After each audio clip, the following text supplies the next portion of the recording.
Cet espace d'apprentissage multimédia en fait comprend plusieurs choses. D'abord un espace où on va intégrer des contenus.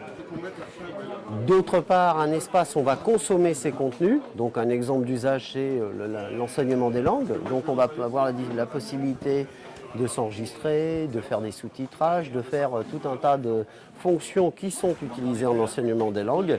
Puis un espace qui permet aussi de créer des validations de connaissances.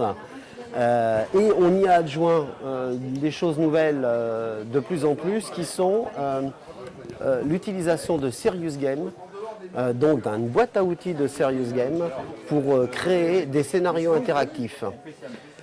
Cette plateforme, elle présente la particularité d'être installable sur un outil tel qu'un PC tout simple qui va être connecté sur le réseau de l'établissement ou le serveur de l'établissement. Troisième hypothèse, la DMZ, c'est-à-dire un espace protégé qui permet à la fois d'y accéder de l'établissement mais aussi de l'extérieur de l'établissement, sachant que le principe de la DMZ, c'est que de l'extérieur de l'établissement, on ne voit pas ce qui se passe dans l'établissement.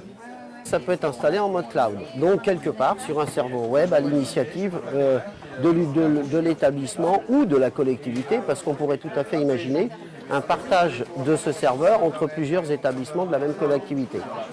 Si je souhaite créer un exercice, c'est très simple, je utilise toujours pareil, mon petit clic droit fonction créer un exercice, je lui mets un nom, je vais choisir un prénom, je vais mettre une consigne que je vais écrire et je vais aller chercher mes contenus numériques de façon granulaire. Donc par exemple des fichiers texte, des fichiers audio, des documents, des PDF. Je construis en fait mon parcours pédagogique. Je peux tout à fait aussi déterminer la façon dont les choses vont apparaître. Donc tous ces documents peuvent apparaître soit en mode onglet, soit en mode mosaïque. Et de déterminer un temps.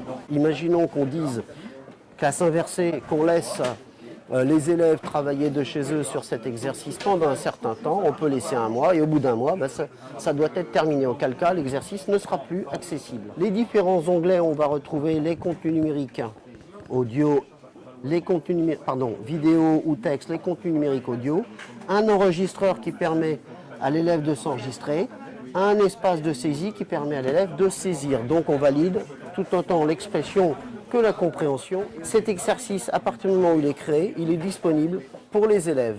On va pouvoir par exemple passer sur une tablette.